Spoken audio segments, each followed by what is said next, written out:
stop. Person was found dead and 2 others were hospitalized. 16-year-old boy and 2 young men were shot to death. The nation's third largest city continues to battle against the fast rise in gun violence. Chicago police are searching for the person who shot a 13-year-old girl. 57 people shot across the city in the last 3.5 days. 6-year-old girl shot while playing outside her home as she fights for her life.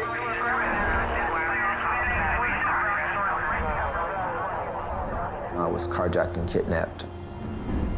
He put the gun in my mouth and he kept telling me he was going to kill me. I accepted death at that moment. He tried to pull the trigger, but nothing happened. My life was spared. And I just think that, you know, what am I going to do with this second chance to make something greater of my life?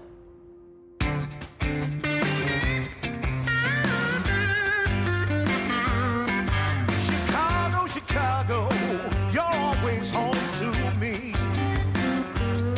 But Chicago, Chicago, you got me on my knees. Crying in the street light, oh, don't you take care, please. Another life's been taken before he was even 17. Another life's been taken before he was even 17. Oh, Chicago, Chicago. I came from a community on the west side of Chicago.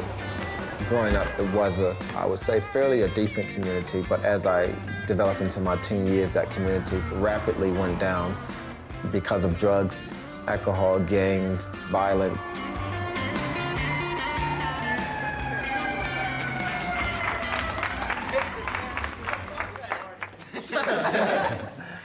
Good morning, everybody. Since the beginning of the year until now, there's over 1,000 shootings in the city of Chicago and 150 deaths. That number's probably gone up because that was 2 days ago. So what are some of the challenges you think our community face? I think some of the killings be happening because, you know, some people be homeless or have a hard time struggling trying to help their parents, so they think jugging and robbing and doing killings to take stuff, you know, help them with their money issues. You come from what you come from. So if you see, like, older males in your community, like, oh, they selling drugs, they out here shooting people, and you grow up in that neighborhood and you see that type of environment, then of course you're going to want to follow them because they're doing what you think is cool or this what you grew around with, so what else do you know?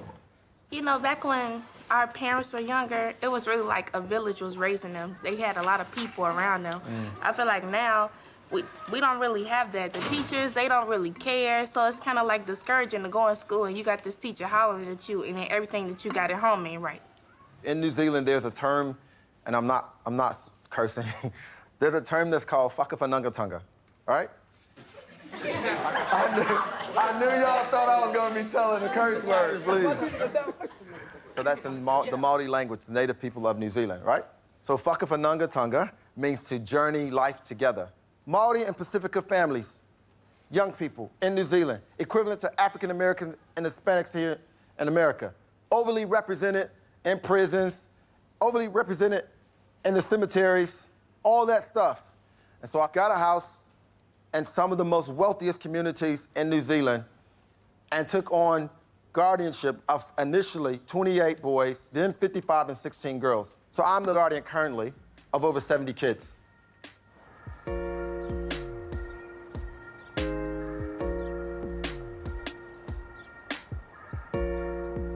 Today's session is about all of the obstacles that are coming your way, things that seem to be difficult, and sometimes a lot of pressure. You have to learn how to cope under that pressure, all right?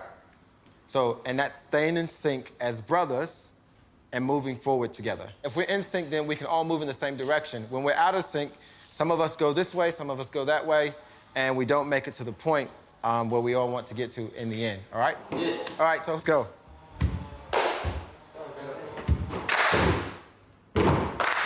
I honestly believe that jewels and the treasures are the young people. And the more we invest into them, the greater our society would be in the future. I thrive on seeing them develop and seeing them reach their dreams or achieve academically in the places where the people said that they couldn't. we're making this a little bit more difficult. Does anybody understand the reason why we're making it difficult? Because in life there's difficult points. Absolutely.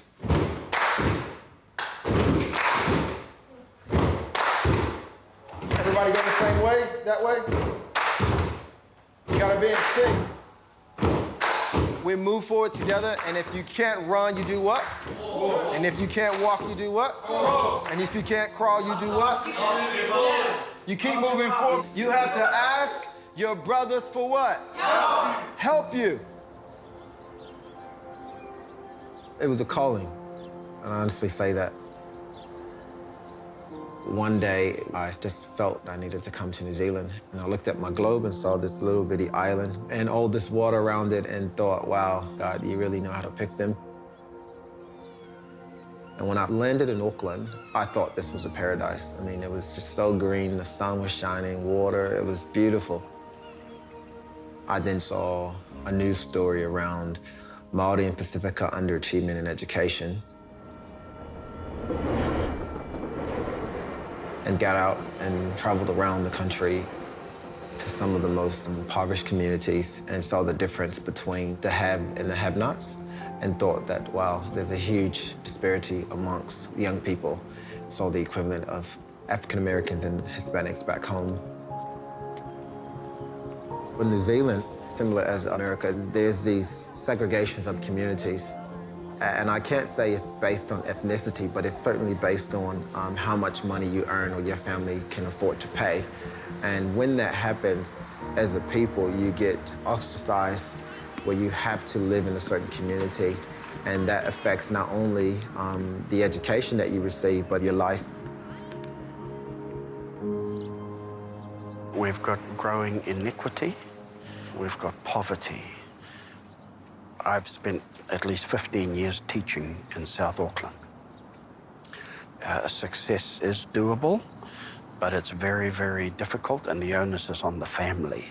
The key word in all this is access. Access to the good facilities, to the good schools, to the good teachers, to good governance.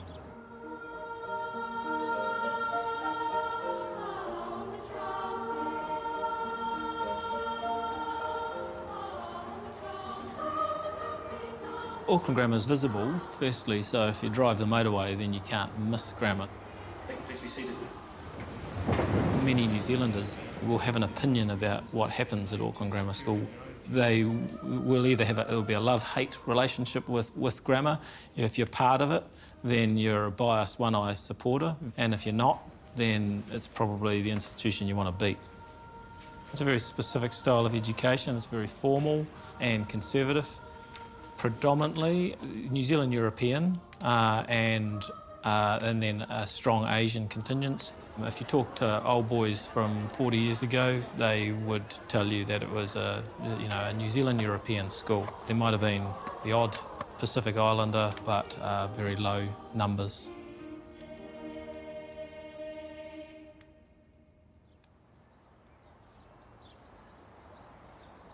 We have a physical zone, basically on names of streets and sides of streets, actually. And so if you live within that zone, then you have an automatic right to come to grammar. No, it's not a cheap area. Grammar has always been a decile 10 school, which is the highest sort of socio-economic area based on the makeup of its community, really. You know, every sort of year or 3 or 4 years, you know, there'll be this kind of panic that goes through, ripples through the community as someone hears that, you know, the zone is changing and my phone will go off the hook and people think, and, you know, people have bought houses sort of 10 years in advance of these kids having to attend the school. I know you have been living in that house for a long time, and but you know, it's where you're going to be living at when your son enrolls at the school. Primarily, the kids come from wealthy families because they can actually afford to live in zone. You find that it's generational, so those relationships get established very early. I do encourage you to keep in contact with the school through the Old Boys Association. Many of them are here this afternoon. You have something in common with them, and you'll brush shoulders with them when you probably least expect it. It's the networks that exist within schools like Auckland Grammar. When you have a community where you have CEOs and business owners and your kids are being connected to those families, that is a part of the cycle.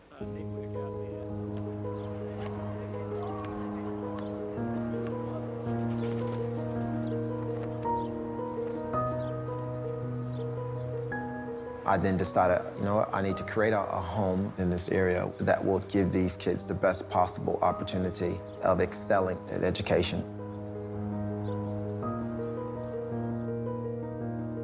The phone rang and someone on the other end said, I'm wanting to know if there was a hostel for Māori and Pacifica boys inside the school zone. Would they be entitled to attend the school? It was clear to me he wasn't, he wasn't Māori or Pacifica himself.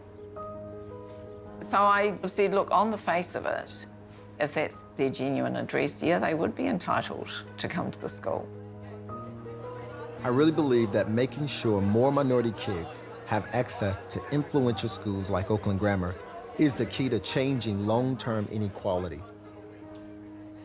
I knocked on every door, I talked to everybody, and I was just this foreigner from America with this big idea, so to speak. But I believed in it. I honestly, from the moment I thought to do it, I believed that it was possible.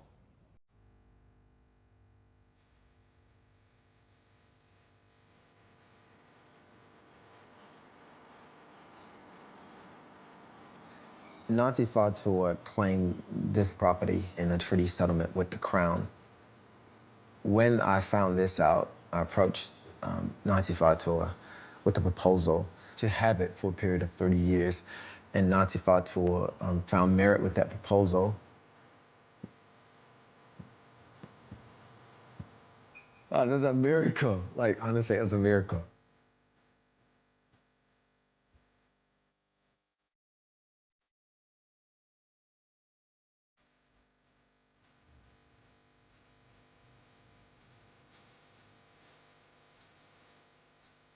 If you think you're not good at math and you're not studying, then chances are you're not, because you're not practicing. And if you snooze, you what? Lose. So if you're snoozing in your studies, then you're going to do what? Lose. You have to be in it to what? Win it. So being in it to win it is to keep moving forward, to keep crafting and studying, working really hard, just like you do when some of you on the rugby field, when you play volleyball, all those sports. Every one of you work really hard at it. Have a great day.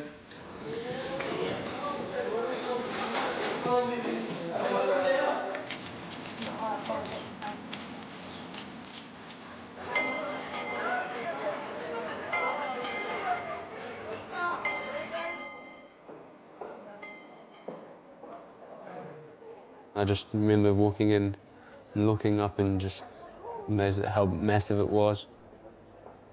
Come from like a small school, and I just felt the tradition, the pride, just kind of grabbed me. It happened at a quite critical part for me in my life. Could have, gone the totally opposite way, I don't think I would, in terms of academics, be as successful as I have been because, quite frankly, I wouldn't do my homework. Just the environment, just that being at home or not being at home, like going to Matt's house. So it's, quite glad I came in, got that foundation set in quite early, which, has done its toll.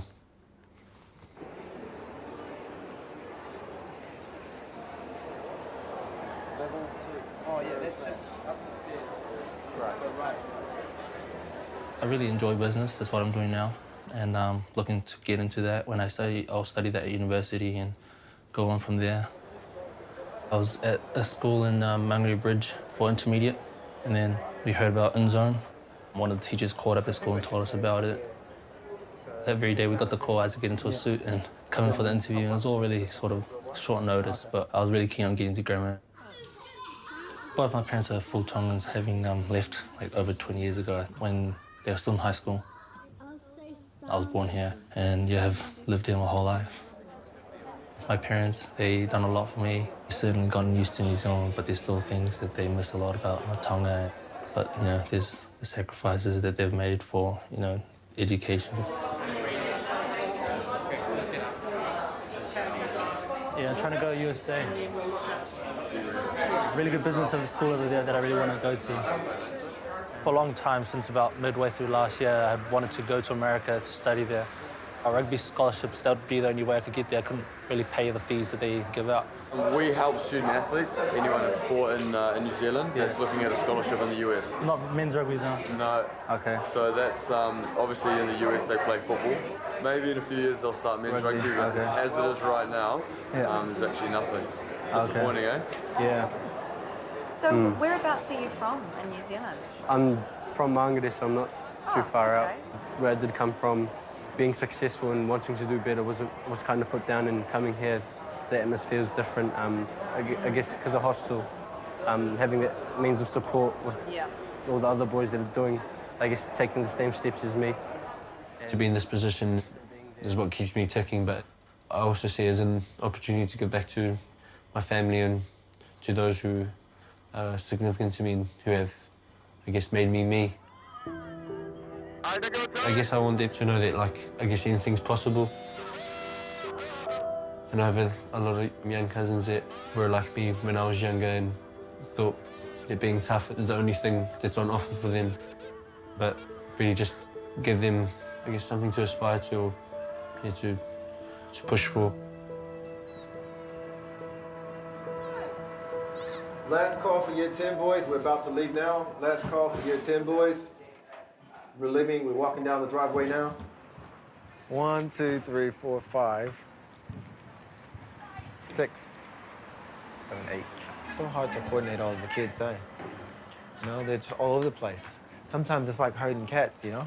You get one settled, then the other one's off doing something different. Hey, Tama, don't kick the ball towards the building. Turn that way. Do you want us? Who do you think the strongest group is within hostel? What year level? Us. We have a stronger bond. So how many of you chat outside of your time that you spend at hostel then? Oh, all of us. All of us. Yes. Good for the storyline. So I pick that up, Matsu, and put it in the rubbish. Yes, please, thank you. As a grandma man, you should. Yes. As an end zone man, you should. Oh, yeah. Heads or tails? So who's all ready for the exams? The Epsom community is amazing. I mean, our boys get to go out and they get to see a different world and feel safe. I remember one of my boys said one time, wow, you know, it just feels so good that I can go out and walk and I know that I'm not gonna get beat up or, you know, I'm not gonna get recruited for a gang. That was an eye-opener for me. So it's good that they can be quite free in the community. What's the $10 You take for granted, like, the freedom to be able to do that until you lived in that environment and you don't have that freedom. And if you continue to see those things, you think that this is just it, you know? This is the only thing I can ever aspire to become. Mild spices. Mild. What's not spicy? Mild. Yeah. But the moment you see, wow, there's a whole big world out there and I can do anything I want to do if I put my mind to it and work hard at it. And I think that those are some of the challenges we face. It's more of a mindset than anything. Spicy. Is it just the chili that makes it spicy? Yeah, chili makes it spicy.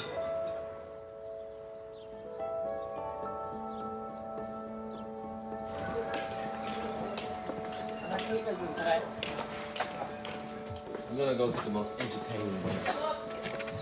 All of the boys I take on shared guardianship. The parents pretty much turn their kids over to me for the purpose of the full wraparound support. It's the law that if a kid lives in his home with you, then they have to be living with a guardian. Well done. Your bed's still not proper. At first, I didn't quite understand it, but now I do. The schools are so sought after that people break the law all the time by saying that they live here and then they don't actually live there, and then private investigators go out and find out that they don't actually live there. What's with the gloves? I'll learn to clean. Oh, you're gonna go and clean what? The toilets. You're gonna clean the toilets. Oh, you got it. Taking on that guardianship thing, at the beginning, it was tough, convincing parents early on. Now, because they've seen the results and the evidence of how kids perform, they feel a little bit more comfortable with that. Congratulations for making it through to an interview. I know you may have some questions around guardianship. That's actually how boys are allowed to live here and have access to the school. Nah, no problem about it. No problem. Mom may have a hard time because you're a baby boy. Sometimes I can't sleep because I always the next step for my son to go. My husband is sick, but I want to make sure my son is safe. That's why I'm asked to you to look after my son.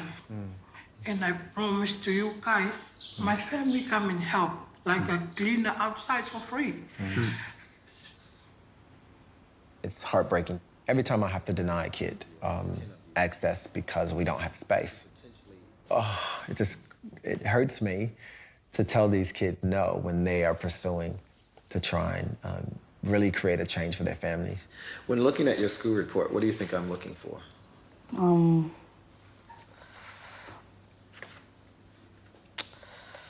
I'm looking for your attitude in class. Yeah.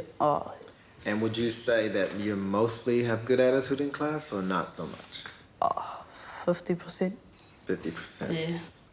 We are currently interviewing 10 of you, as a matter of fact, to potentially that 2 places may become available. You're gonna have to want it. Yep. We definitely don't look for the most successful kids, but I look for the kids who are primarily have these dreams or this thing that they want to do, but are in a disadvantaged situation. So a quick question I have for you. So has there ever been any cause or anything that you wanted to support or help people with in your community or the country? Yeah, I just wanna try and, like lift up like the Māori culture, because at the moment we're kind of known as like bad people. You know, I want to try and make a difference. That's a good cause.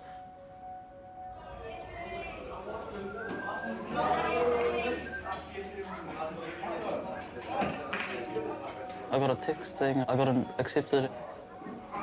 I dropped my phone. I got a friend drop my phone and then picked it up. Thought the screen was cracked, but yeah, just picked it up and I was just told my mum, and then we just both kind of like were excited. Yeah, just couldn't wait to come. Big change, because last year we didn't really do anything for schoolwork. Like, didn't learn anything, so I had like a lot of stuff to catch up on. Now I just want to like do the best I can and just, yeah, work as hard as I can. Ideally, every family would want to be able to support their kids in their academics to achieve high. But let's just face it, most families don't have the wherewithal to support them. I mean, heck, if I didn't have volunteers coming in supporting them with their studies, I would not be able to support them. Oh, you guys doing English now, aren't you? Yeah, for now, yeah. Yeah, so later today you guys will do math. Want to take all that off? What do you want me to do right now? Oh, can you work with these two? These two? Can you guys go there and work with Kurt until we yeah. We didn't have as many tutors as these guys when I first started. Meter squared. It's like the area. So okay. You only put the square up here when it's area. Okay. My old school was about 90 students, and coming to grammar was like 2,500 boys, and just the workload was so much greater than what I was used to. So the tutoring that I needed was like really high. Yeah. You got -4. Do you have to put the plus here? Can you just like cross it out and leave a just a -2? A -2. Yeah, A -2 is actually the. And so good experience, like good learning, and like yeah, just helps us prepare for school. 6 and 5. Yeah, 6 and 5. +6 and -5. Add up to 30. You just gotta get like motivated. You gotta just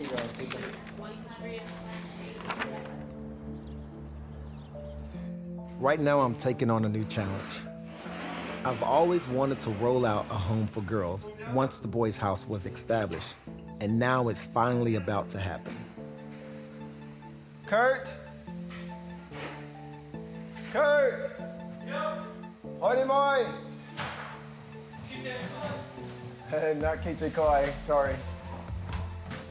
3, 2, 1, left. We can do this. Come on, Kurt. Come on, there you go. The girls' properties happened to be on the market, and someone saw a news story that was in the paper, and long story short, they only wanted to lease it to End Zone. Nobody could believe it.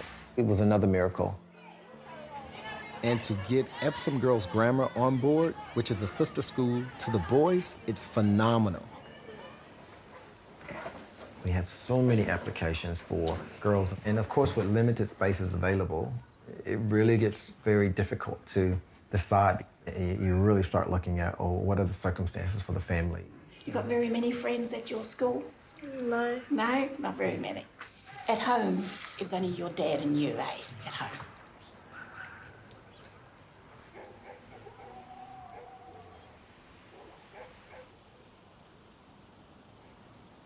When I grow up, I want to be a nice mother instead of being a bad mother.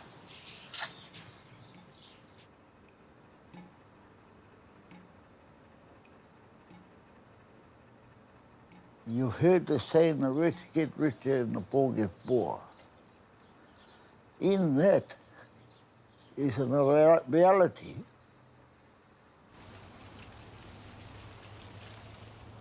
We're in one of the poorest places you could be on, in Otahu. It's predominantly Polynesian, Samoa and Tonga, all of those races. And I think this hostel is a good starting point for them because you know they're focused to support Epsom Girls Grammar and they're all on the same track. I think that's very good. It's a relief, you know, for Teresa it is. And me, not just me too. There's a lot of duties. She'll be doing a lot of duties. Well, you can teach her. Because she's spoiled. She's very spoiled, Teresa. You're going to miss her, aren't you? Of course I am. I will. I'll miss her.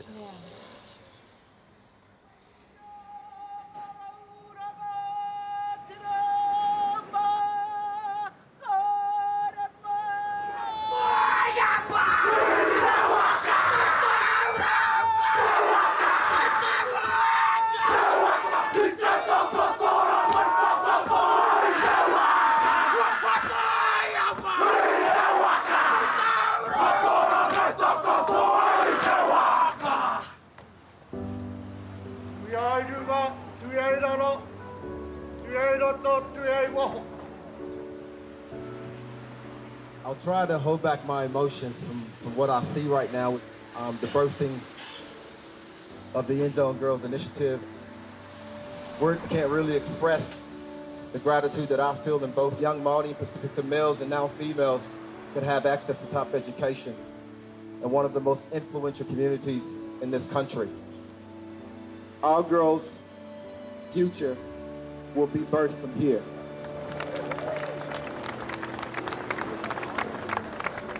Now, when I was younger, I always said when I get older, I want one kid of my own and I wanted to adopt a lot of kids. But this was just not in the picture. This was way beyond what I was thinking. All three. 1, 2, 3.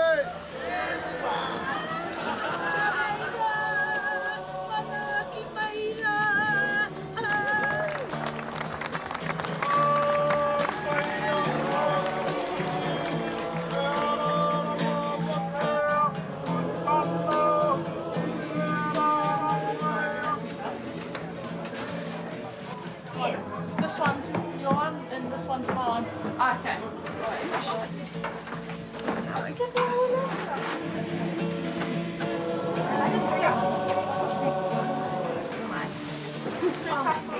Too tough, is it? Yeah. Life's very tough. Too tough for me, I've got to sleep on it.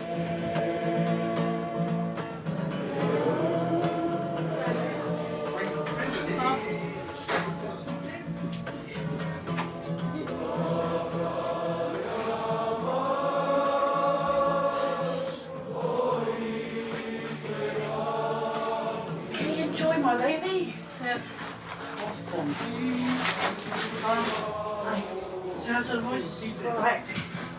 I was happy. Yeah. Starting my new life. I've lived away from my mum for a while, so it doesn't matter. I just stick to myself. Crying? Because we live so far away. Happy.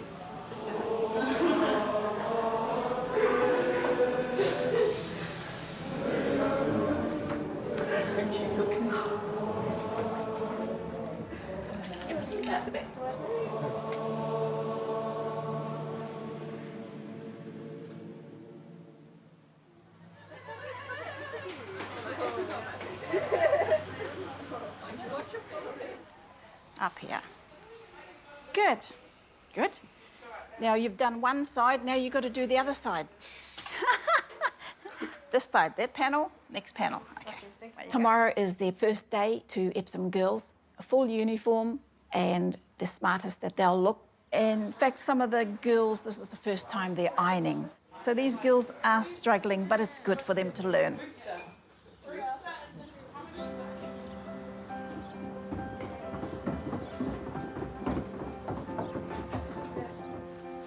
Oh, these are really good. I found them. Oh, you got those hands. Yeah. You iron them in. Yeah. Well, congratulations, ladies. Do you guys have any questions about today? No? How is everyone feeling?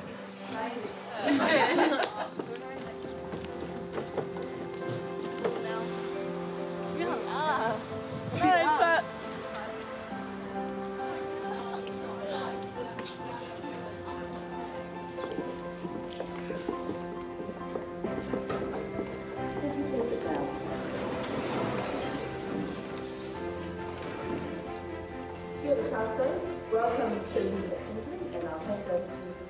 Black. I felt shy because it was like different from how I started school before, and yeah, it's like a different environment for me. Couldn't collect her boots from the cupboard as there, T-H-E-R-E, was a gigantic spider in there. Yeah, I had a good day today. Learned a lot. Yeah. No, that's a good way to remember it. You're going to tell me when each one of those leaders were in power. So you need to do it in pairs. I used to go to an alternative education, so it's like for kids that skip so much of school that they have to catch up. People who I was with, they were like my culture, like Islanders, Māoris. I've never seen I've never seen any Asians before. We fear the unknown, and I think that the more cross-cultural experiences that can happen, the more accepting people will become of each other. It's not just about, affording them the top education, but there is something to be learned from every ethnicity when we create relationships, when we create partnerships.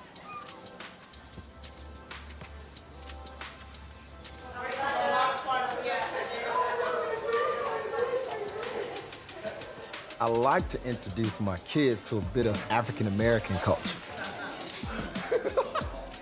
I know you. I don't need this big old bucket. I just wanted a few scoops of sugar. You can't have a Thanksgiving without Kool-Aid.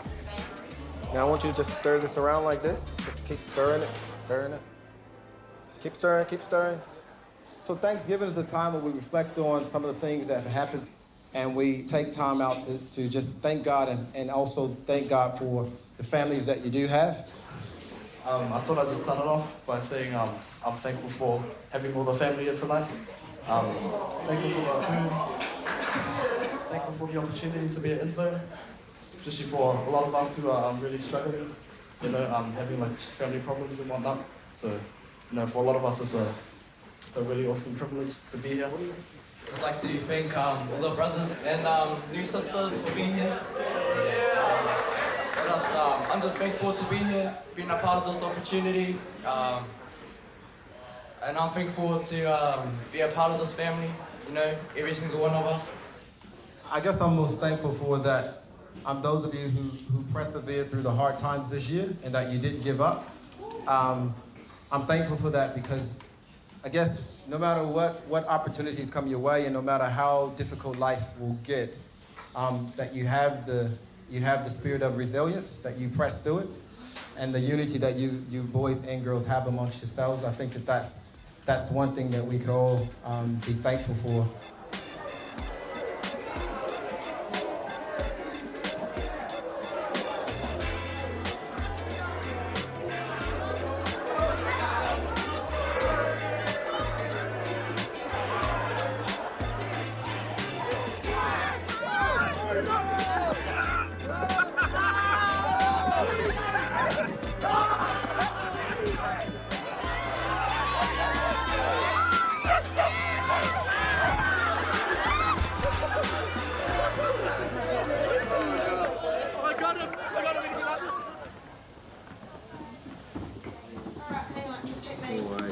Your time.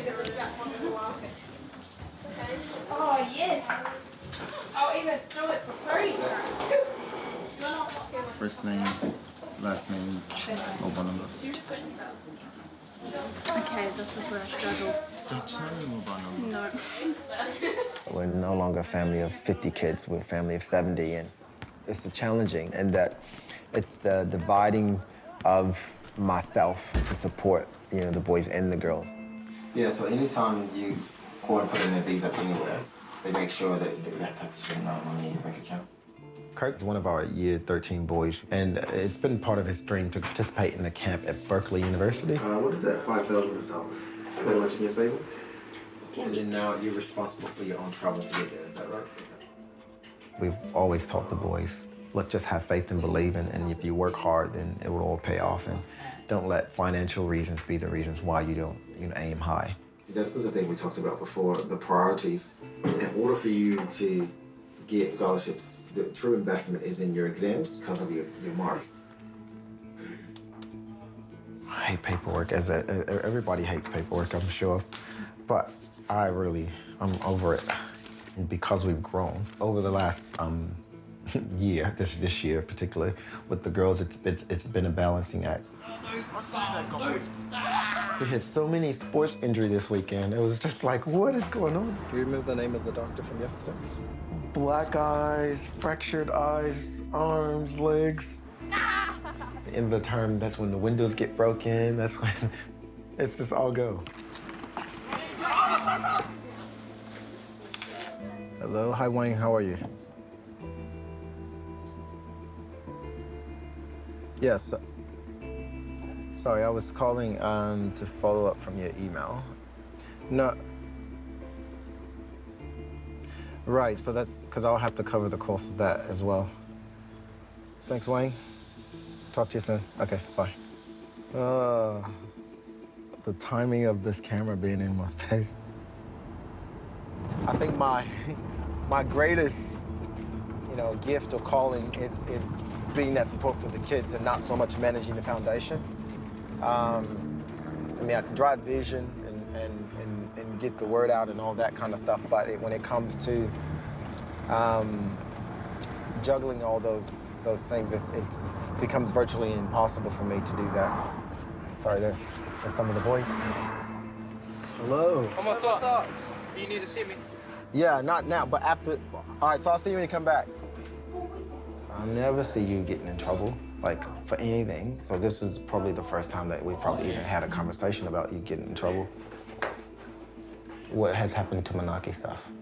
Just been getting stolen. Right. What I need you to really learn from this, and not to break the rules, because that's the life lesson. It's in life there are things that you don't do, you don't steal, because you can go to jail for that. I can see myself. Anytime a situation arises, I remember, wow, yep, that was me. That was me.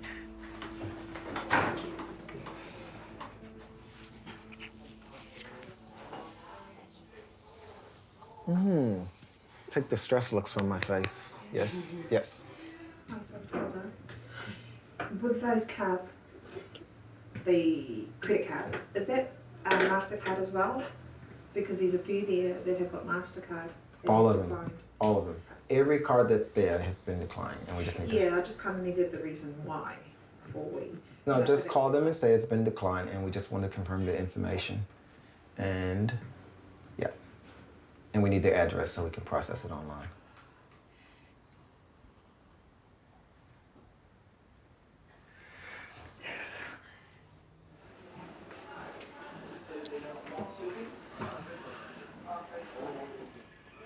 Your boys should be getting yourselves ready. Get into your number ones. Should be tidy. Get yourselves ready. I don't know if I should go black top or white top. Beautiful. Sometimes the boys can get a little ungrateful and forget how lucky we are, but it wouldn't be who we are today if it wasn't here for this place.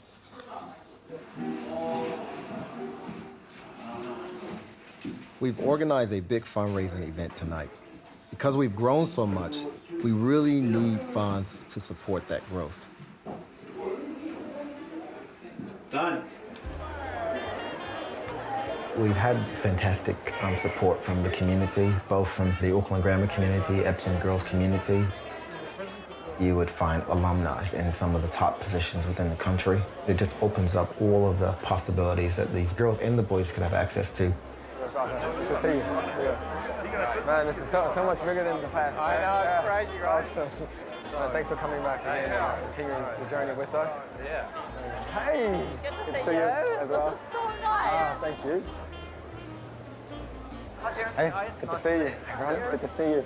How are you? Thanks for coming.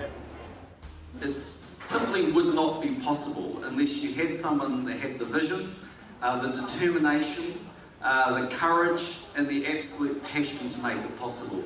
And Terrance is literally, through this program, transforming the lives of so many young people. And that's really what the InZone project is doing. It's fundamentally giving an amazing opportunity to some young people to set them up for whatever they want to do for the rest of their lives. Each one of our boys come from an extreme, and girls come from some extreme circumstance. In order for more young Māori and Pacific kids to benefit from schools such as Auckland Grammar and Epsom Girls Grammar, we need your support. So I'm asking you to give till it hurts, but I'm asking you to give until you feel like you have impacted the dream. We're very grateful for everybody that's here, but I need tonight to end at $300,000.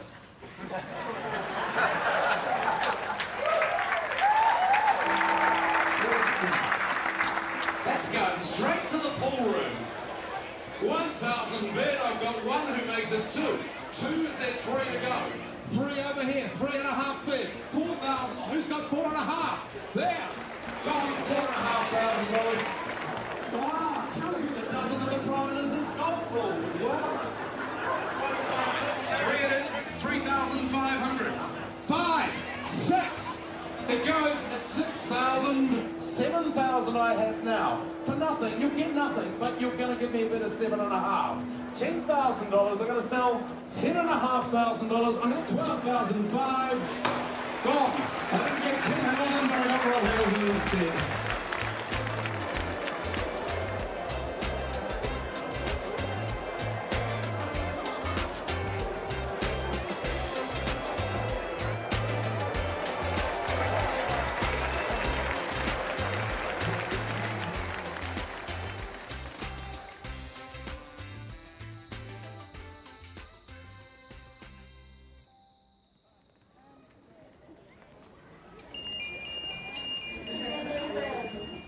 Feminism, capitalism, that's right. But it's a closed activity, so it means that there are a whole heap of words missing. So you will find those. For as long as the boys and girls value what they're getting, I continue to fight. Now, the times that I do question, man, should I just go back home and, get back into the normal life, is when you have relatives or family members who've passed away and you can't be there for their funerals or their tangi. and you think, whoa, what the heck am I doing? You know, or if my mom is in need and I want to make sure she's looked after, and if I'm giving away everything that I earn, then it doesn't position me in a good place. Yeah. Yeah.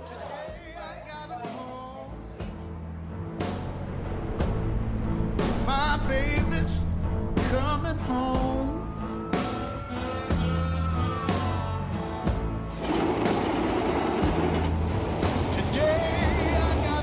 I still miss him. And when I really, really miss him, you know, I be blowing his phone up. And I say, Terrance, I need to hear your voice. So he'll call me. He say, Ma, how you doing? I say, I'm doing fine. I say, I'm doing better now that I hear your voice. But I used to, I be missing him. But it's okay, because I know he's doing good things. But still, I cried quite a bit of nights. But then I got, okay with it. I'm still not okay. Oh, boy.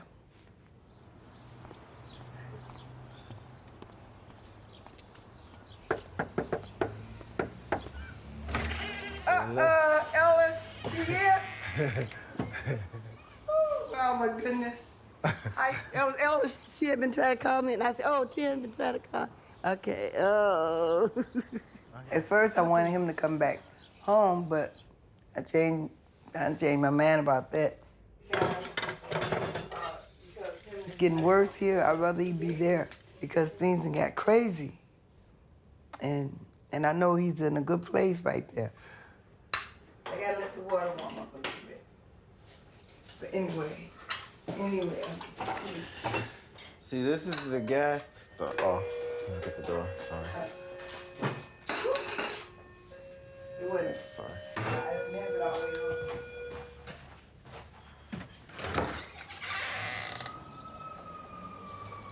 Did somebody ring the doorbell? No, somebody ring Danielle's doorbell. Oh, okay.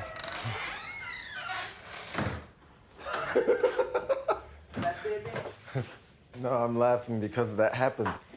Oh. So you not have milk, Mom? It's milk cream in there. I never liked Power Creamer.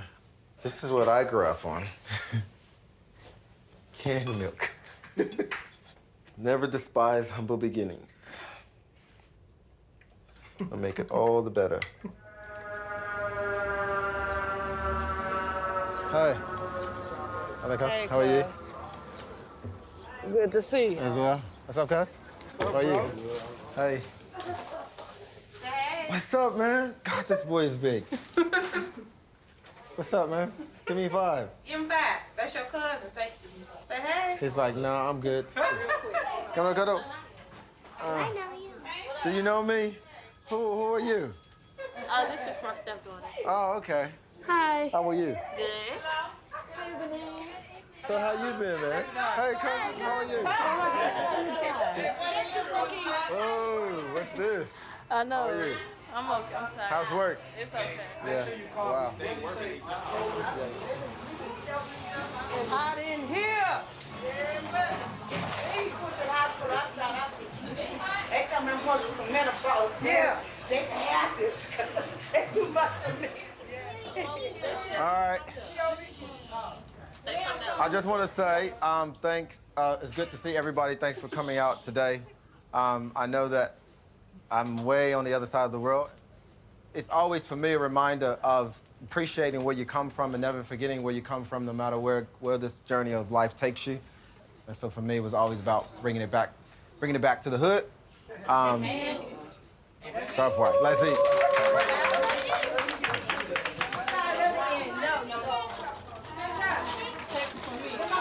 I get my beaches. Take those one right now.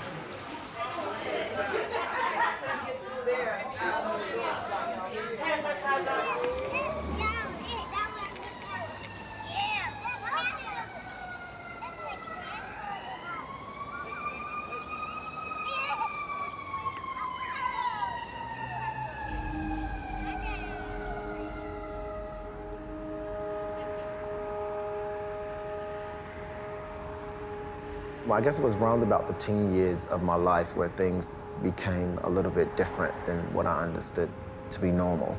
And that's when the drugs and the gangs and things like that started to really heavily overtake the community. So where we're going now is to the place where I was carjacked and kidnapped, where I was taken to. It's a notorious area in Inglewood. People are very trigger happy in this space, especially being in this car that I'm in now.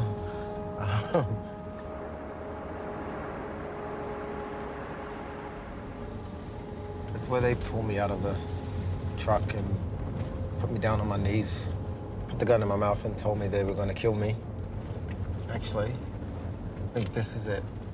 In that space there, sorry. And there was 3 of them with 2 guns, and the guns wouldn't shoot. Either of the guns that they had wouldn't shoot. They tried to pull the trigger on the first gun, and they would get angry, but nothing would happen. The gun didn't shoot, and then the second gun, they got that one, and nothing happened. And so they got very angry and took the gun and beat me in my face with it 3 times is what I remember.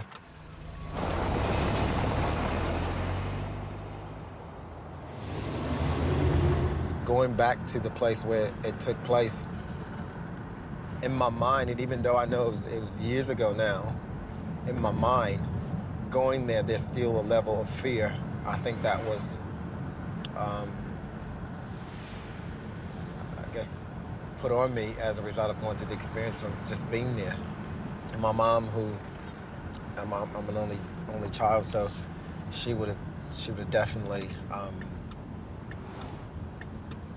been destroyed as a result of that experience had not had it happened a different way. My dad used to always tell me, that boy of yours, he's gonna be something. They, you know, like the neighborhood just different. It's different. And I want him to be in a place where, you know, he's gonna get his education and you know, and it's a better school. That's why I want him in a better school than right here in the neighborhood. So I sent him over there up north, and that was a much better school because a lot of different nationalities was there. My school would have been a good 40 minutes from home. I was completely out of zone. My ambition and inspiration came from seeing a different community, being in a diverse group of people, and seeing how I can use that to build my character and the things that I wanted to become in life. And you could tell the difference in my behavior than those of my friends who lived in the community. This is firstly where I played football over there.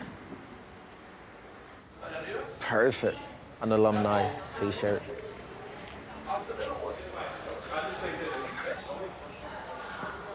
How much is the t-shirt? These are only $10. Oh, yeah? Okay. Yeah. Appreciate it. Oh, What year were you here? 95 is when I graduated. There's 95. That's it. That's it. Okay, let's find it for you. Look at the deep breath he's taking, like, oh. Nobody likes their yearbook picture. Right? Wallace, where am I? We had some good sports teams in here. Let's see, come on. Let's see. Oh my God, is that Jerry Curl? Wow. I wasn't zoned for Taft High School. I was actually living in the Austin community. Okay. How I got to Taft was I got picked up in the ballot system of some sort. And from there, was able to then have access to Taft High School. Oh, welcome home. Oh, thank you. Yeah. Oh, Are that's you going to fantastic. take a walk around the school and look around? Yeah, I would love to take a walk around the school. Wow. Even the gym seems smaller.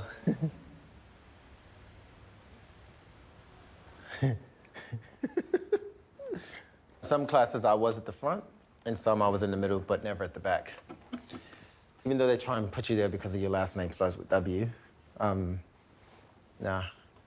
I needed to be close so I can pay attention. I got very distracted easily.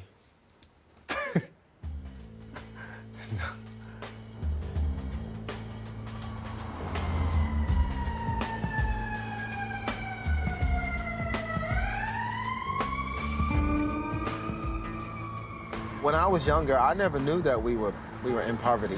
I didn't even know. You know, you don't know what you don't know. When I left the school that I was attending in the community, and I was only in grade 3 by then, I then began to see the difference.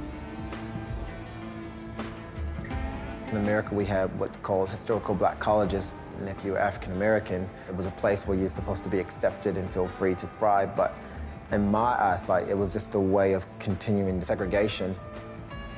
I was zoned for a school called Key School. That school was just not good at all. Violence, gangs, drugs, you name it. It was all going on there.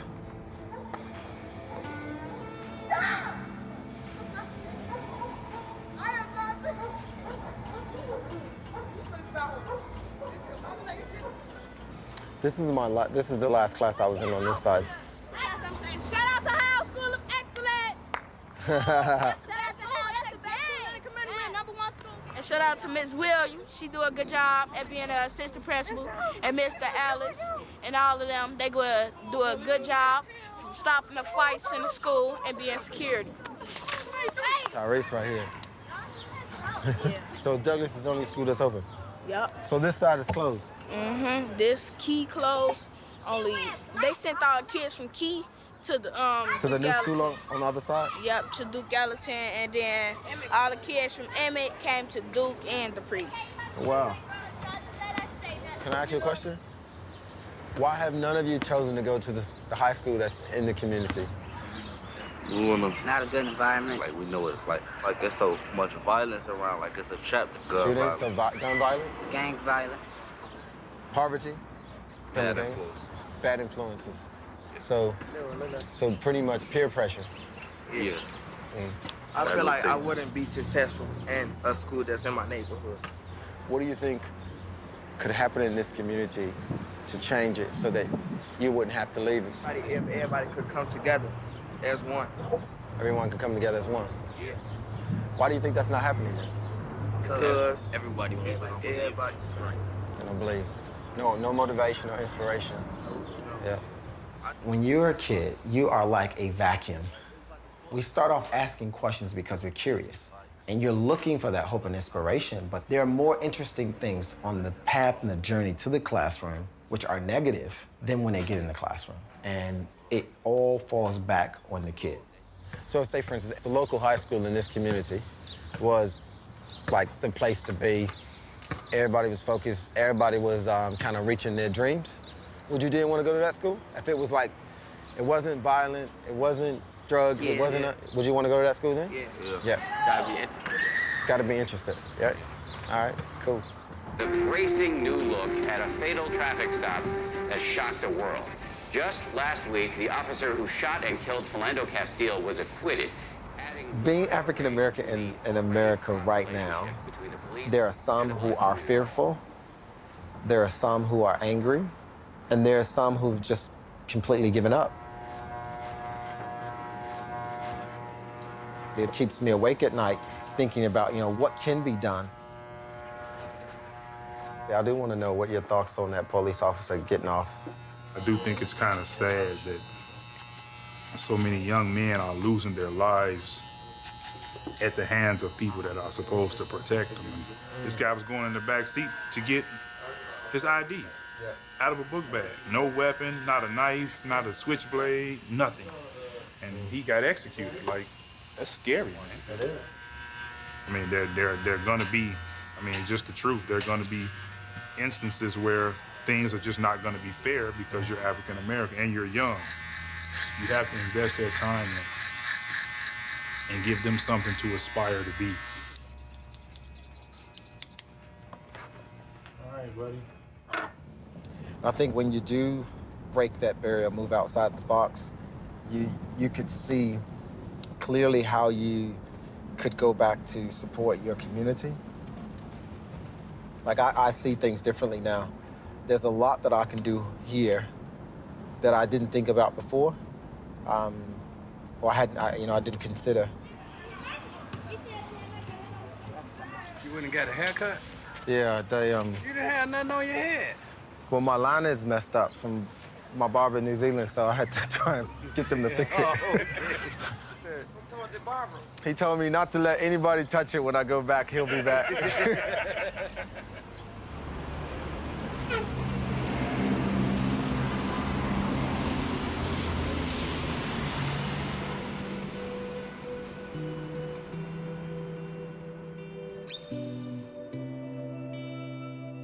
I know that I carry something that can make a difference.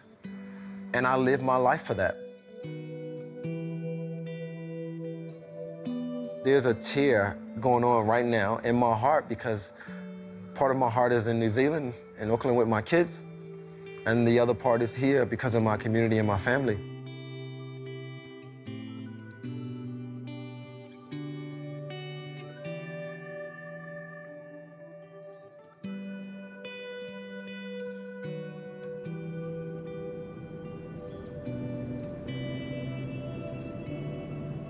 Going through 10 minutes to landing, just over 10 minutes to landing.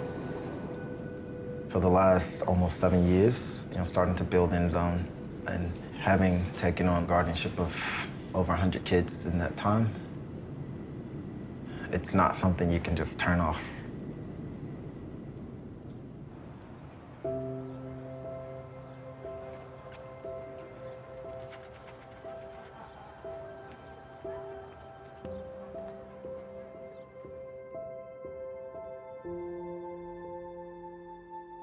Big time for us. Our year 13 boys are preparing to exit their secondary school years. Very special to see them graduate. Many heading to universities or taking advantage of other opportunities.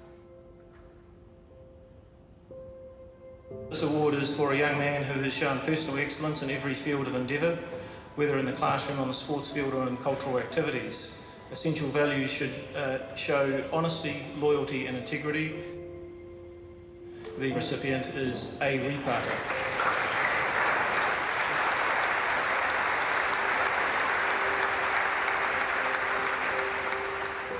It's an emotional time for me seeing the very first intake of boys finish high school in their final year here at the End Zone. Hold your trophy up. Hold your touch. I'm not going to be able to drink it. I've just gotten an email from Berkeley University that they've granted you the scholarship. Really? Yeah. Oh, Yeah, congratulations. Yeah, so good news, yeah. You know,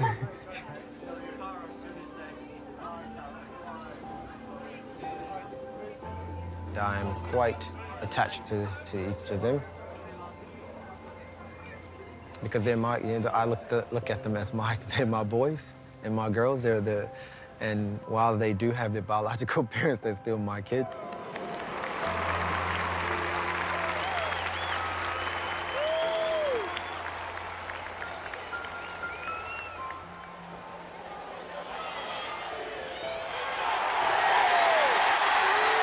I know them in such a way that I know when something's going on. I know the kind of, I would say, support that they'll need when they're having the most difficult time.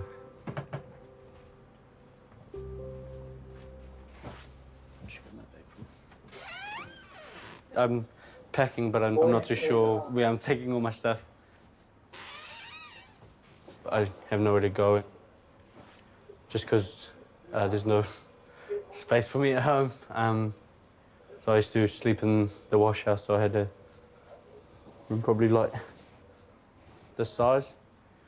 But it's just a state house, and so they saw that there was a bed in the wash house and told Mum and Dad to move it out of there because safety reasons.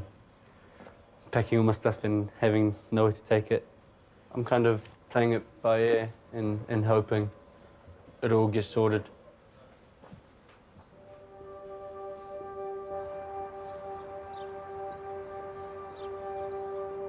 I would like to be able to open a third home to support the boys as they go through university.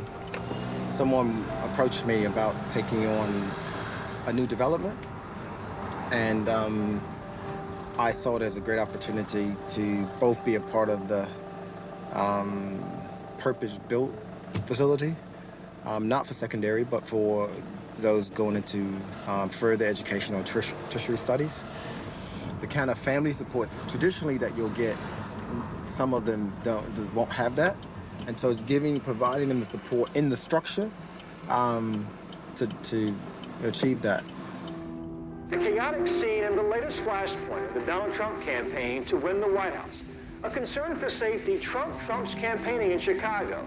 I'm really at a crossroad right now.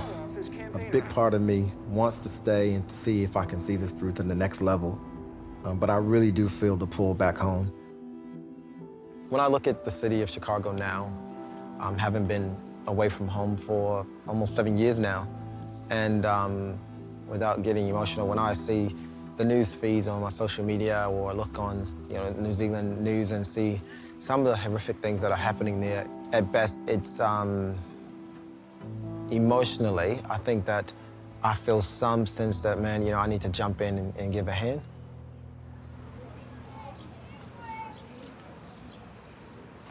It used to be a time where folk would dial one by one. Folk would dial one by one, but now it's people leaving out here in bundles. You'd be surprised. Hot, hot, hot. Where do you see yourself in the next year? Because we ain't gonna even look at 5 years. Seriously. I see myself working and staying educated. Staying educated. That's a good thing. Where do you see yourself in the next year? You don't know? This the time you need to know. Right now, I promise you. What I have a desire for, I want to see all my family saved. I want the world to be a much better place. You got to be careful what you ask God for. I was telling them, I sure enough need a vacation. I've been off 2 months and don't know what to do. Come over here, I have something for you to do. No. But you don't want to pay. You don't get paid for everything. Come here, baby. I ain't say I want to get paid for everything. My family. Working with the kids, they need somebody. They need somebody real bad because, it's just getting all out crazy. The kids don't even want to go to school anymore. I would try to take them under my wing, but I can't take all of them. I don't have anything to, offer them. I would like to, but I can't. Woo. Jesus. It's real hot. Washington. We have a country that's so divided that maybe even you don't understand. I've never seen anything like it. Danny told CNN. Probably the week before uni, actually, that I cemented where I was actually staying. Like, I sleep here and eat and stuff. Just living here with him keeps, the back of my mind, I'll be okay. If I didn't get the foundation right through Grandma and in zone, I'd be tucked away in the corner somewhere hiding. Keep going back to my ultimate goal about giving back, and that kind of keeps the ball rolling. I'm the first in my entire family to go to university. Before me, I think the closest someone got to finishing when I was 5th form. And my younger cousins now that I try to get around as much as I can and sticking at it, which is good, which is a big tick for me and my ultimate goal.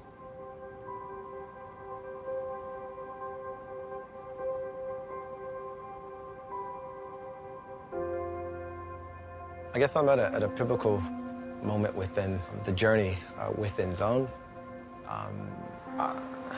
I feel a pull back to Chicago in the sense that one of the values of InZone is to go back and give to your family and community where you come from.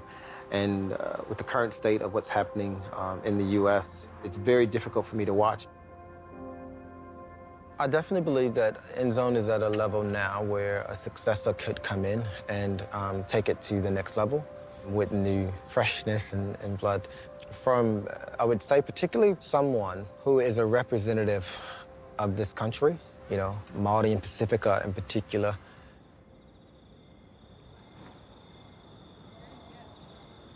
Each of you were selected to come to this place, and the one thing that every one of you say is that the brotherhood and the sisterhood is the strongest thing and the reason why you enjoy being here.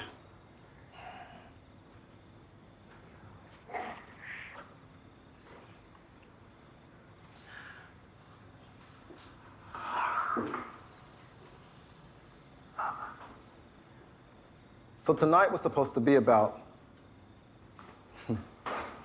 writing down all of these things that are negative within your heart, and you were supposed to put them in the shredder, and we were going to go out and burn them.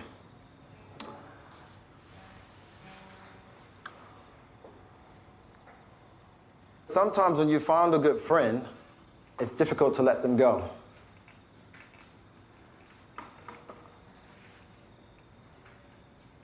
And the reason it's difficult to let them go is because in most cases you're being selfish. You want to keep them and you want them to continue to be there for you and you want to be there for them. Well, what does that mean, Montu and Terrance? Well, it means that I am not going to be the boss anymore. It means that someone else will take the reins. I will still provide support in different ways. It means that I still will be your friend, your mentor for some of you, father for some, but I will be getting on an airplane to head back home. And I can honestly say that being here at Endzone has been one of the most amazing experiences of my life.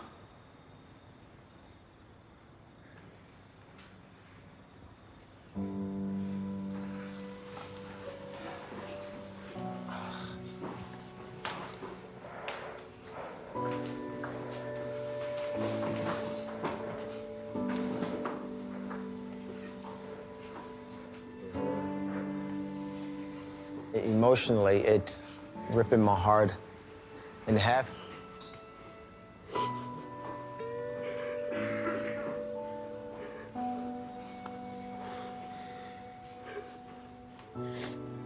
I know what I need to do for the organization to continue to grow, but at the same time, they've been a very integral part of my life.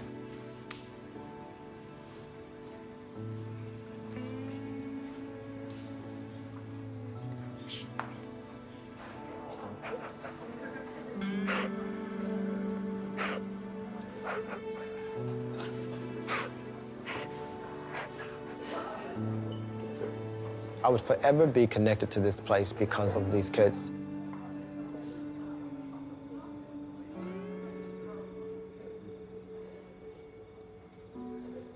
I believe that I need to practice what I preach. And I think that I owe it both to my family and my community to go back.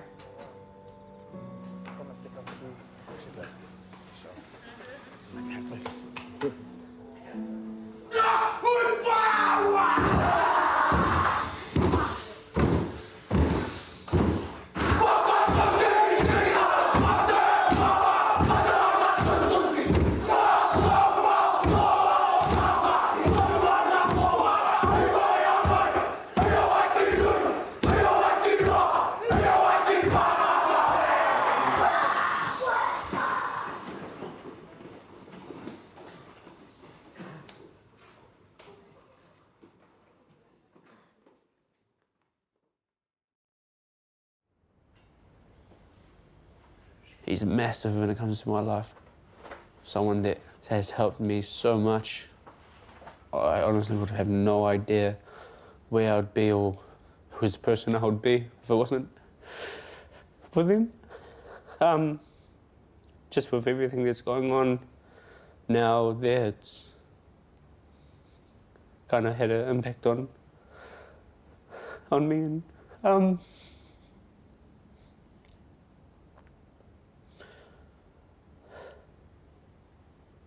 it's just crazy, because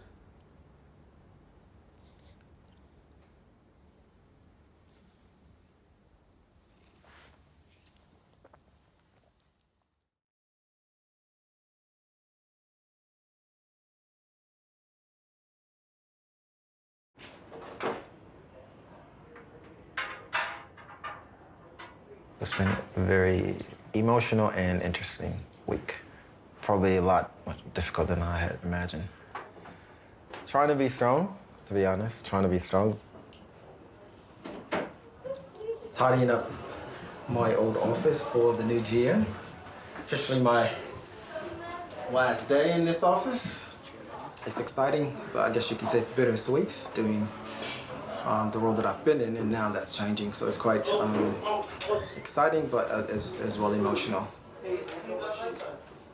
I think people may underestimate, when you make a decision to take on shared guardianship, that was only to tick a box for the school. But I think both myself and families did it with an understanding that this was a genuine commitment.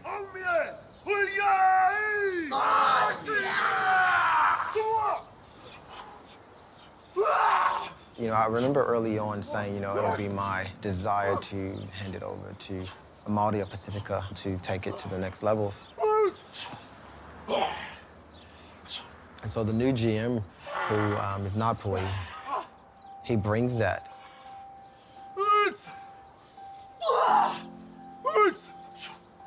Matua, I would like to thank you for the humbling welcome. I'm truly blessed by Atua to be given this opportunity to play a part in the in-zone whānau.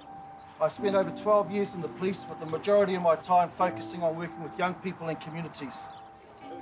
It's exciting for me to be able to leave and have someone of this caliber and who just happens to be Māori. But I'm telling you, it's gonna rip me up for a little while to let go.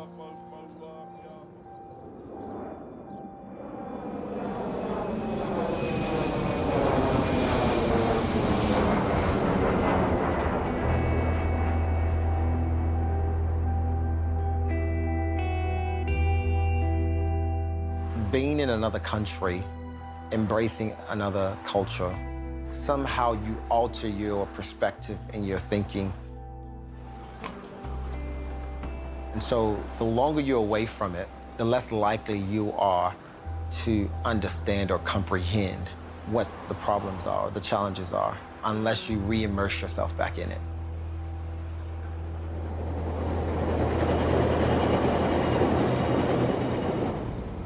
Within the 77 communities in the city of Chicago, there are only 5 communities that really make up the numbers around crime and fatalities.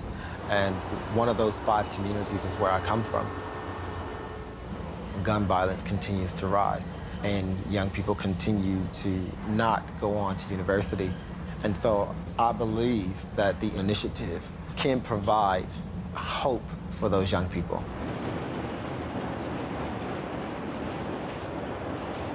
There is a pull in the spirit to bring that initiative to Chicago. So I decided that we can start with a pilot program, identifying the top schools.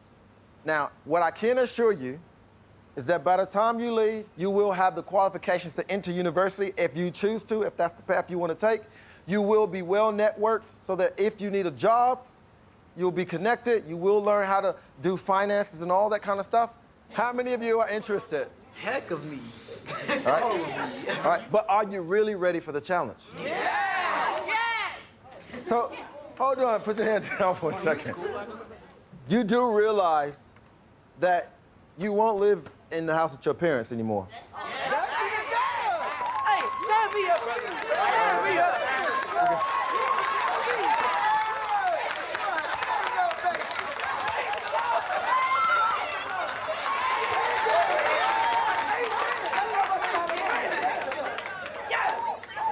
So, Speak on it, girl. but trust me, it's a big step, but I can guarantee you that at the end of it, it will change your life.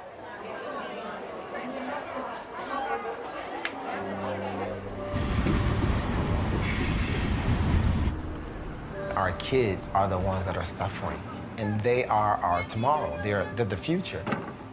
And yet we're not investing into their lives. And one of the ways to really change, in my opinion, some of the racial divide and/or inequalities or injustice that exist in our nation or in our country is through education. If you just go up 10 blocks into Oak Park, there's a big difference between what you see here and what you see there. We're entering Oak Park now. It's quite interesting that how much difference a zone makes. Even the diversity of people groups is very different. Look at the little soldiers.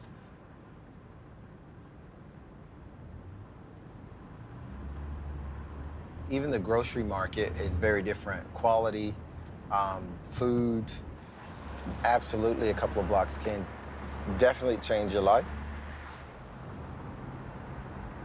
It's been stated in both Illinois as well as New Zealand, the idea of taking kids out of their local community and putting them in schools in affluent communities, that you are taking something away from the local school.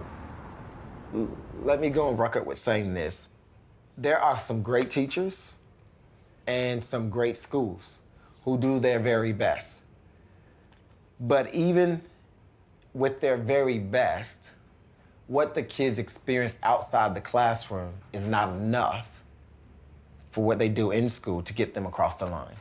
End zone should not be a threat to the local school, but it should be a blessing to the community that the kids come from.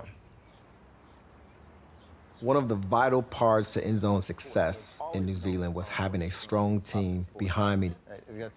I'm gonna need to find that team here in Chicago because this is not a one-man's job.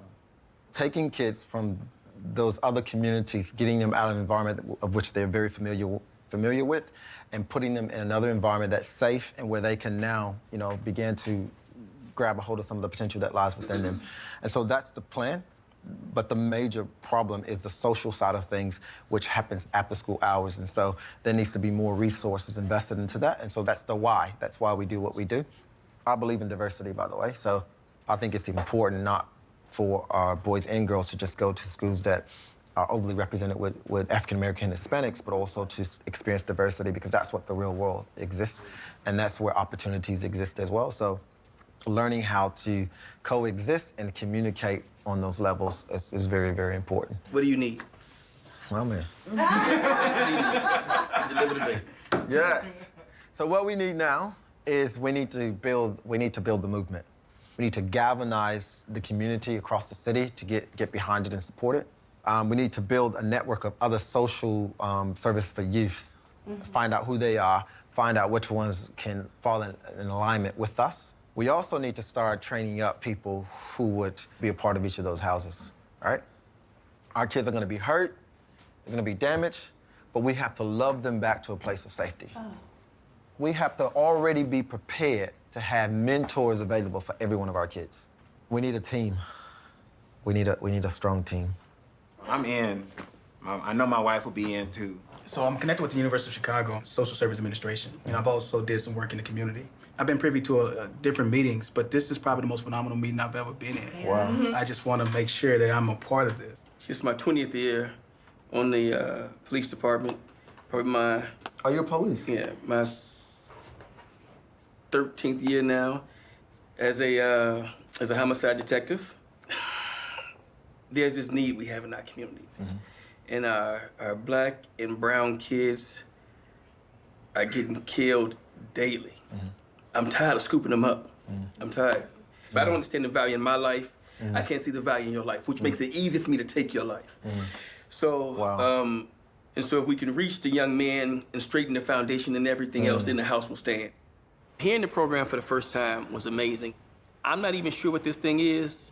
I have no idea what it's gonna turn out to be, but I need to be a part of that. I don't know if I can put that on a scale of how badly I want things to change, but I certainly know it has to change. If what we're doing is not working, then we should do something else.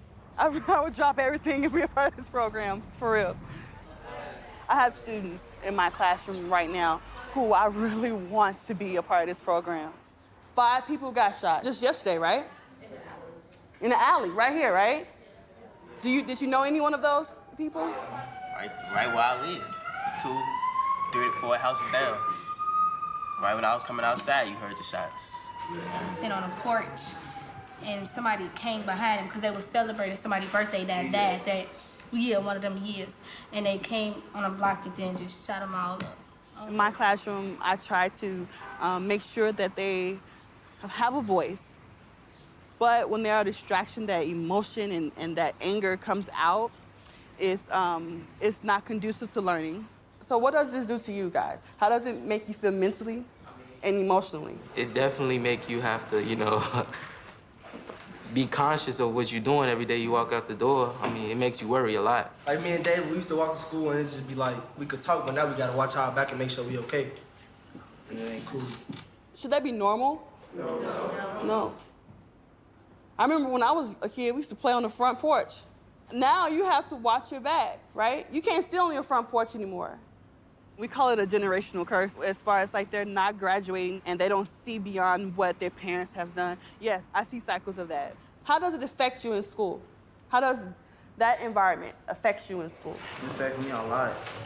It make me feel like I can't come to school, I can't learn, I can't do nothing without being scared or just being afraid to watch my back, look out the window and stuff like that. It make me feel scared and stuff like that. They're my babies. And so when they feel as though there's no hope, it hurts. It hurts a lot. If we can find a way to help them, that would be a great thing for me as a teacher. And I just want to let you guys know that anything is possible for you guys.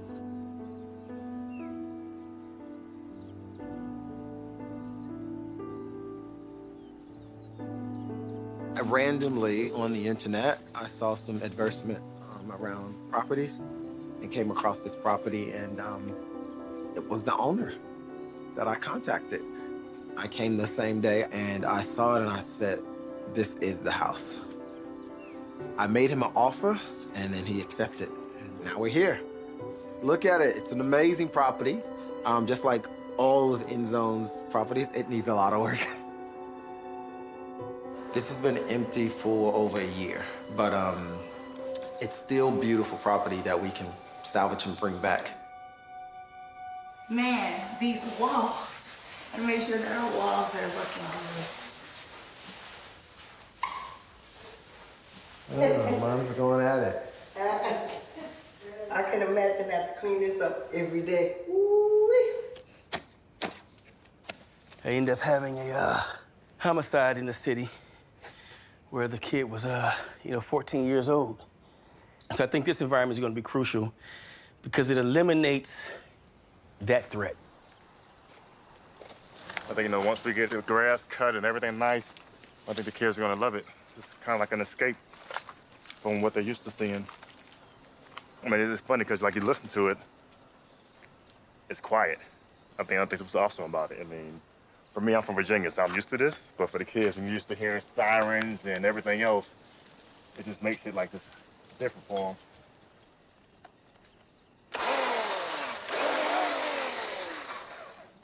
I say one thing that they got to get used to, and that's these mosquitoes, that's for sure.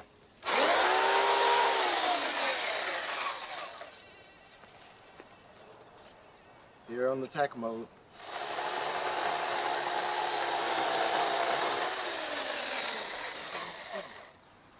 But I don't do this. InZone takes me completely out my comfort zone.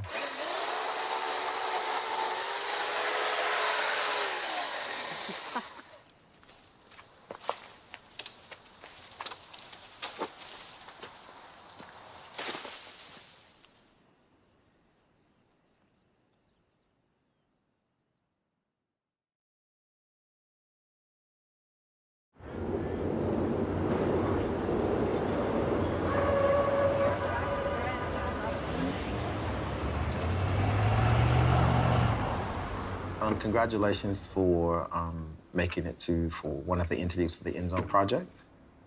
On the scale from 1 to 10, how confident are you that you want to be a part of this family? I have a question to answer that question, and is 10 the highest I can go, or because I'm extremely confident that this is what I want to do. That's awesome. So, Mom, your turn. Do you have any questions? One of my top fears, my son has been in that situation already where the boys were attacking my two boys on the corner. They were just going to the store. And when I called the police and had them come out, they profiled my children in my home. My boys were just attacked. They tried to rob them and beat them up, and you're telling them basically it's their fault.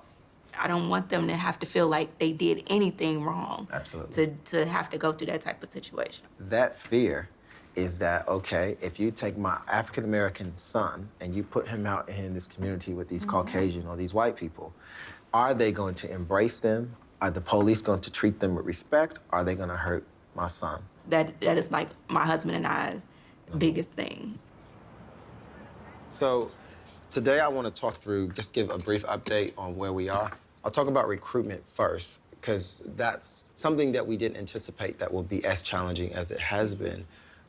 But come to find out from talking to a few parents, one of the things that parents are very concerned about is that how are their kids being protected? Meaning that when they go out to these communities, will those communities embrace them? Are they gonna have problems with the police? Are they gonna be shot by the police? So it's really, it's an unfortunate concern because it's real. If you look at Stevenson High School, if Lisa can run those numbers, what's the largest population? Largest population is white at 63%. Second largest is Asian at 25%. And what's the total number of African Americans? African Americans, 2%. It's like 2% black, right? The black kids that are probably there may not really be black. Right. And may not understand that they're black. And so when you take young boys who actually come from the inner city, which means that they have a certain way of talking, certain way that they dress, and so then now you put them into this environment that is totally different. They're not, and the students there are not familiar with students like them. Though I think it's a could change, but just how that environment may react to them and then how they may react to that environment. And so you have the same concern that the parents have, right? Yeah.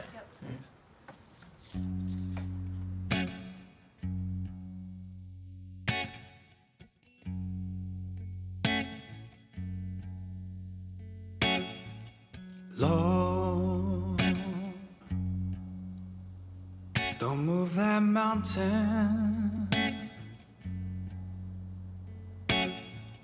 Give me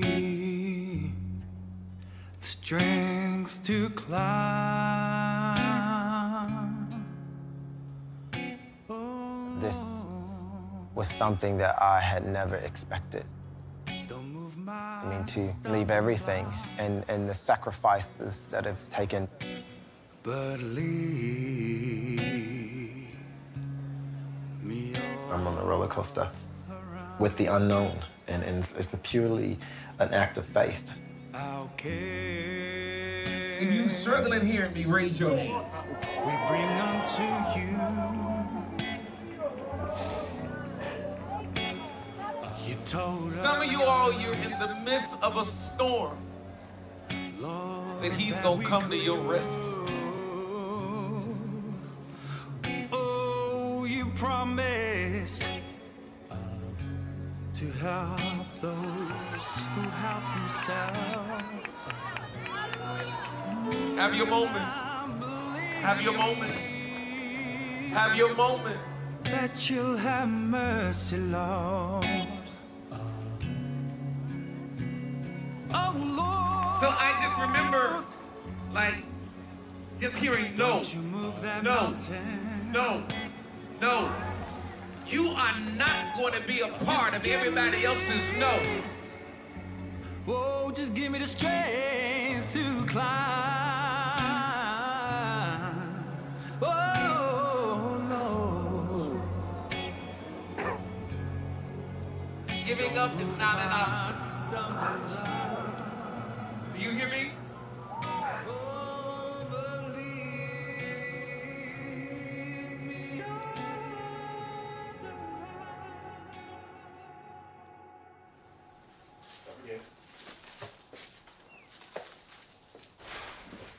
This is happening. There's no turning back now. Like, seriously, there is no turning back from this. It has to happen. Come the fall, we will have kids in school. And it will be the most organic experience as a start, but we will definitely be making this happen.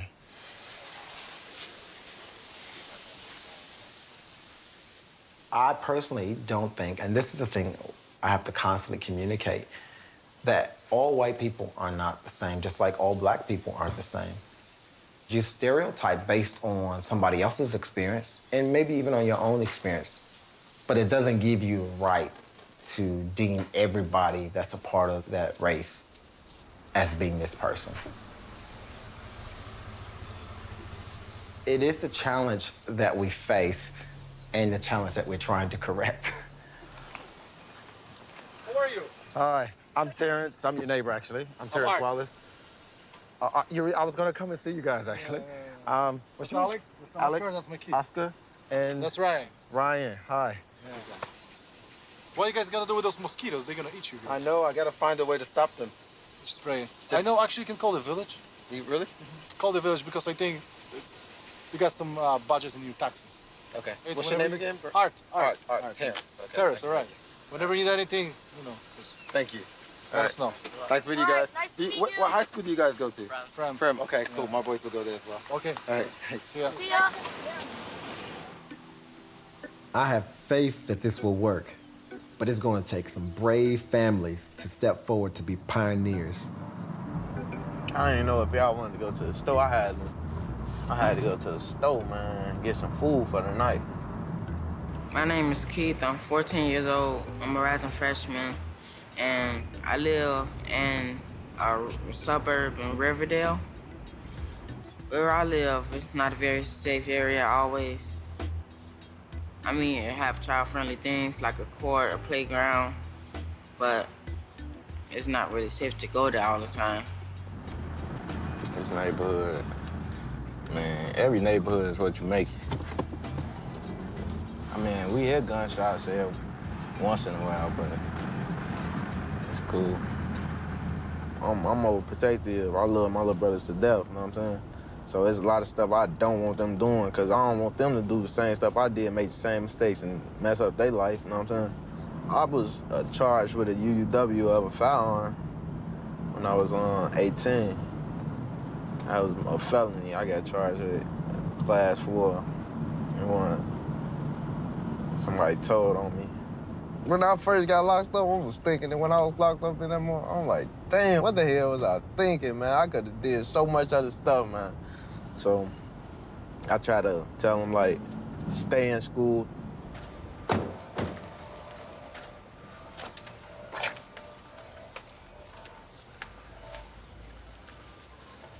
Most of the time I'm in a house or I'm on my phone watching TV. So this is my living room, front room / my room, more of an all-purpose room. Then here's my next domain, the kitchen. Yeah, I do cooking, but I really don't like electric stoves. I like gas stoves. They're easier to clean, all of that type of stuff. And this one is doing exactly what she do, follow me everywhere. This is my mother's room. She keeps her door locked, her lights off. Yeah. This is my brother's room, bathroom, a hallway closet. That's it. My mom, she's a hard worker. She, caring mother, single mother, and she tries her best to raise us. She had 5 boys. KJ, man, that's my boy right there, man. That's the evil genius, I call him. Because he's so smart. My junior year in high school, we didn't even have a math teacher. You know what I'm saying? That's something I never want for my little brother, you know what I'm saying? So him getting an opportunity like this to go to school, go away, and to do better and have teachers that want to help him do better is gonna be, you know what I'm saying, great. I'm hoping to achieve, like, I wanted to learn a new language, at least by college, be like, at least 3/4 of the way there to learn language. I know whatever he want to do gonna be great. So, man, he said he want to be like a pet doctor, but whatever he want to do, I'm 100%. Miss Eddie.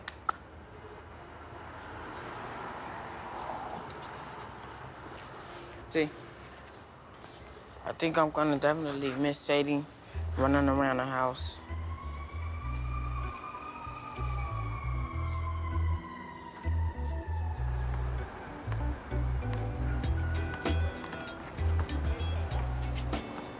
My name is Kayvon Rice, and I'm from Chicago, Illinois.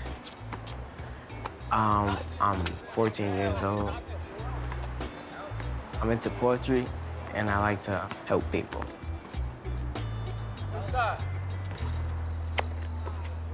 In school, we read a lot about Shakespeare, and he inspired me to write my own poems. And we acted out Romeo and Juliet. So I liked how Shakespeare used different words like thy, like stuff like that, when you never heard the word before. I heard about the Enzo Project when I was in school. I was called down to the office from gym class, and my grandmother told me that I had an interview about Enzo. First, I thought that Enzo meant a football school, and I was excited. And then she told me that it was about disadvantaged kids moving into resourceful areas and having a better education than they had before. I was like, that's better than football. I've been in Kayvon's life the entire time. Doing that grandma thing, for the most part, I've tried to just be there, be a pillar for him. Hello. How are you? Including Kayvon's siblings, I have 4. 4 children that I provide care for. Definitely a lot of work, especially when you're employed outside of the home. You coming back here. I'm staying at Paterson. Okay. There's some things that we can do as parents, you know. I'm a good model for Kayvon. However, I come to the conclusion that if you don't have resources, love is just not going to be the answer. That's not the only answer. You can't love them through a high school that does not have air conditioner in the summertime. That's the problem. That's the problem. You can't love them through lack of good textbooks, lack of healthy lunches. And I'm willing to put Kayvon in another environment because he's gonna get the resources there. He's gonna get something else there too. But hopefully, preferably, we're gonna teach him how to deal with those things. Because it's not gonna be all apple pie. You know, we have to make sure the police department, school administrators, all these people know that one hair of Kayvon's head touched or any negative, you know, that's our reality too. As we transfer our kids, our youth, that's our reality. So are they gonna be safer here or are they gonna be safer there? Both has its challenges. I've condemned neo-Nazis. I've condemned many different groups. But not in an ideal world, there'll be a better understanding of people, humans working together. In an ideal world.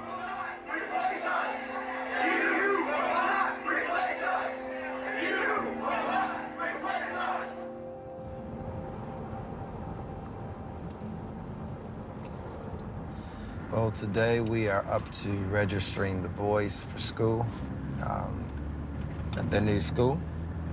And it's an exciting day, but I'm tired.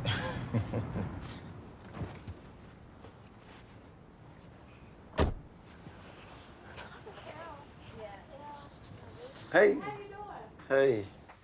Okay. All right, see you later. But let's go. You look very nice, sir.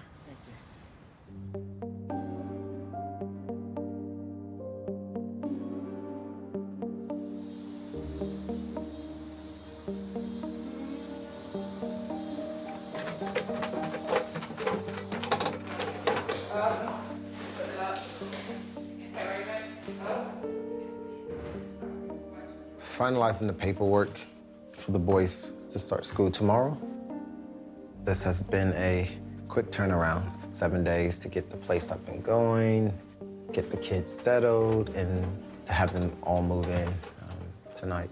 I was planning to hang out with the boys and do fun stuff, but I had to do the funeral of this young man who was killed by gunfire last weekend. And that took a lot out of me emotionally, drive-wise, but Being at the funeral this afternoon was a reminder of why End Zone is needed. It's a reminder that, you know, it's worth all the sacrifice, it's worth all the investment. Each kid that we're able to save from that ending, it's worth it. We're about to create a collage that shows the kids from New Zealand and with some inspirational quotes, and we're gonna put it on the wall out there.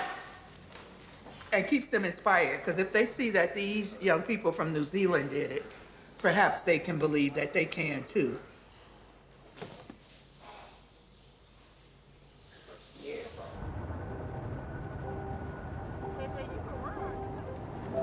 Need something?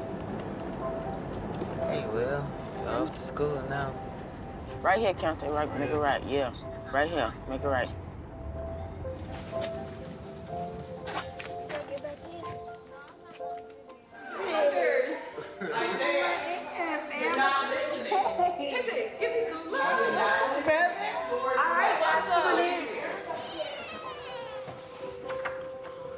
I didn't even know it was a chandelier right here. Yeah, I like it. I'm jealous. Huh? I'm jealous. You jealous? Look, it's one under the tree. Watch out for the frog from the grass. Is it a frog? Yeah, there are frogs. Plural. They about to ribbit. Ribbit. I bet there's a fish in there. Ooh, watch out. There they go. They jumped. I got nervous. I'll just take this. Hey, Mom! Hi, welcome. I'm so happy to see you. Hey, Scarlett, you home. This is beautiful. I'm excited for Kayvon. Very excited for Kayvon. Hate to see him leave my immediate parameter, but this is what we have to do in order to get quality education and good fellowship and leadership. And so that part just makes me say, okay. I guess we got our school supplies here. It's your pants. I mean, I didn't expect it to be this good, but it went over the standards. Everett, you can definitely get some quiet time in here. I love the house. I love the house. They don't have to listen to shots and be worried about getting shot and worried about people hanging on the corners now. So they probably could use all their time studying and start worrying about getting beat up or jumped on. You take that out. Here you go. Here. Okay. Your food. I dropped it. I can only really catch on the And it went all the way to the back. It was like 4 of them. You ever like ping?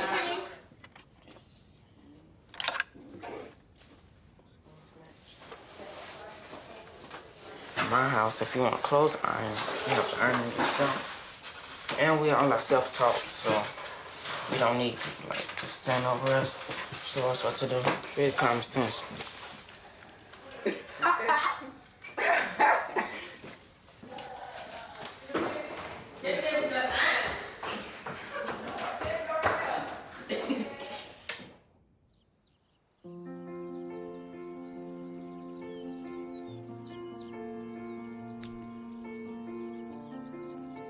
All right, boys, time to get up.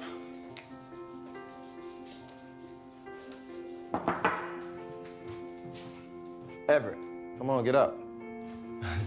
He's not moving. Nope.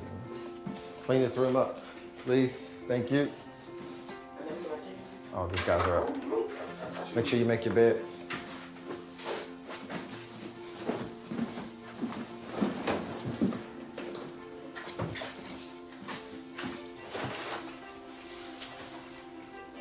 Now, all of us, when we were younger, had dreams to become something, right? If your dream is to become a professional football player or an engineer or somebody in the medical field, all those dreams could be realities, right? The only thing that stops it from becoming a reality is if you allow someone obstacles, right? Allow somebody to knock you off your path of greatness. Exactly, and lure you down another path, right? You get haters of people saying, oh man, dude, you can't do it. You know, they laugh at you, they make fun of your dream. So what today is about is you writing down your dream and you find a launching pad for your dream. Get out of the street, Kayvon. Get out of the street.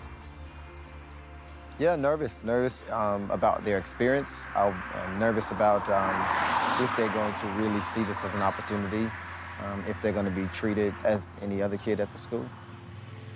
I'm looking at them across the street now and how they're standing there, and that's a crime. Like we both brought up that it's a crime to stand there with 2 or more African-American kids standing on the corner. Excuse me, can you pick that up off the ground? Put it in your pocket.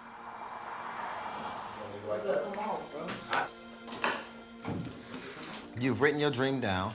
We're gonna tie it to the bloom, and we're gonna go out to launch our dreams together.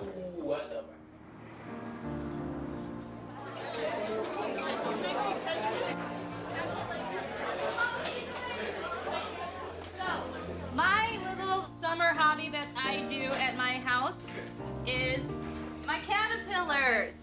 Okay? 不客气, right? 不客气.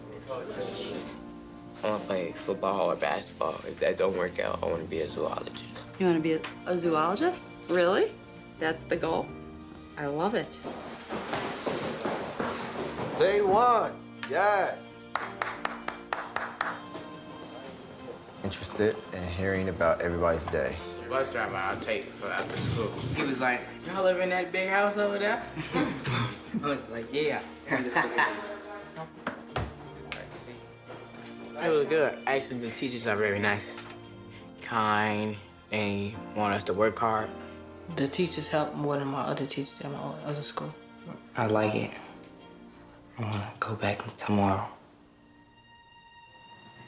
1, 2, 3, release.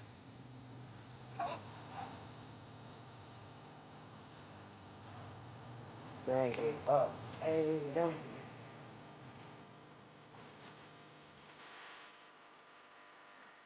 I honestly believe that our boys and girls, they carry some of the solutions or the answers to solutions that the world is looking for to resolve some of the challenges that we face as a people. My hopes and dreams would be that they take full advantage of every opportunity that's presented to them, that they feel supported, and that they have confidence in the form of leadership that they can give back to their community.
There's the final 103 spent stolen the first Bible 32 always spent stolen the huts.